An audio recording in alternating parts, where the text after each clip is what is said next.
Hello friends, welcome to small kitchen. இன்றைக்கி நம்ம small கிச்சனில் ஒரு சூப்பரான முட்டை கிரேவி ரெசிபி தான் செய்ய போகிறோம். இது ரொம்ப டேஸ்ட்டாக இருக்கும். நீங்கள் வீட்டில் எப்போவுமே செய்கிற முட்டை கிரேவியை விட இது ஒரு டிஃப்ரெண்ட்டான டேஸ்ட்டில் இருக்கும். வாங்க ஃப்ரெண்ட்ஸ், எப்படி செய்யலான்னு பார்க்கலாம். ஸ்டவ்வில் ஒரு கடாயை வச்சுட்டு 4 ஸ்பூன் ஆயில் சேர்த்துக்கோங்க. ஆயில் நல்லா ஹீட் ஆனதும் 2 பெரிய வெங்காயத்தை இந்த மாதிரி பெருசாக நறுக்கிட்டு சேர்த்துக்கோங்க. ரொம்ப பொடியாக நறுக்கணும்னு அவசியம் இல்லை. நம்ம வதக்கிட்டு அரைக்க தான் போகிறோம். அதனால் இந்த மாதிரி சேர்த்தாலே கரெக்டாக இருக்கும்.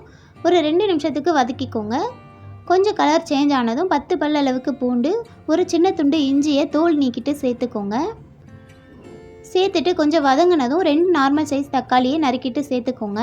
தக்காளியை ஒரு 2லேருந்து 3 நிமிஷத்துக்கு வதக்கிக்கோங்க. தக்காளி ஒரு பாதி அளவுக்கு வெந்தாலே போதும், ரொம்ப வேக வேண்டாம். நம்ம கார சட்னிக்கெல்லாம் வதக்குவோம்ல, அந்த அளவுக்கு வெந்தாலே போதும். இப்போ தக்காளி நல்லா வதங்கிருச்சு. மிக்சர் ஜாரில் நல்லா தக்காளி வெங்காயம் ஆறுனதும் சேர்த்துட்டு நல்லா ஃபைன் பேஸ்ட்டாக அரைச்சி எடுத்துக்கோங்க. ஸ்டவ்வில் ஒரு பேன் வச்சுட்டு 2 ஸ்பூன் அளவுக்கு ஆயில் சேர்த்துக்கோங்க. நான் தக்காளி வெங்காயம் வதக்கினா அதே பேன் தான் வச்சுருக்கேன். அதில் 2 சின்ன துண்டு பட்டை, 3 கிராம்பு, பாதி அளவுக்கு பிரியாணி இலை சேர்த்து நல்லா பொரிஞ்சதும் 1 ஸ்பூன் அளவுக்கு வீட்டு குழம்பு மிளகாய்த்தூள், 1/2 spoon red chilli powder, 1/2 spoon தனியாத்தூள், 3/4 ஸ்பூன் அளவுக்கு கரம் மசாலா சேர்த்துட்டு லோ ஃப்ளேமில் வச்சுட்டு நல்லா வதக்கிக்கோங்க. நல்லா வதங்கினதும் அரைச்சி வச்சுருக்க தக்காளி வெங்காயம் பேஸ்ட்டை சேர்த்துட்டு மிக்ஸ் பண்ணிக்கோங்க. 1/2 கிளாஸ் அளவுக்கு தண்ணியை மிக்சர் ஜாரை அலசிட்டு சேர்த்துருக்கேன். அதுக்கப்புறமா ஒரு கப் அளவுக்கு தண்ணி சேர்த்துருக்கேன். உங்களுக்கு எந்த அளவுக்கு கிரேவி திக்னஸாக வேணுமோ அதுக்கேற்ற மாதிரி தண்ணி சேர்த்துக்கோங்க. தண்ணி சேர்த்துட்டு நல்லா மிக்ஸ் ஆனதும் ஒரு கொதித்ததும் ஸ்டவ்வை லோ ஃப்ளேமில் வச்சுருங்க. எண்ணெய் பிரிஞ்சு வர அளவுக்கு இது கொதிக்கட்டும். நான் ஆல்ரெடி 5 முட்டையை இந்த மாதிரி பாயில் பண்ணி வச்சுருக்கேன். அதுக்கு மேலே கத்தியை வச்சு இந்த மாதிரி கீரல்கள் போட்டுக்கோங்க.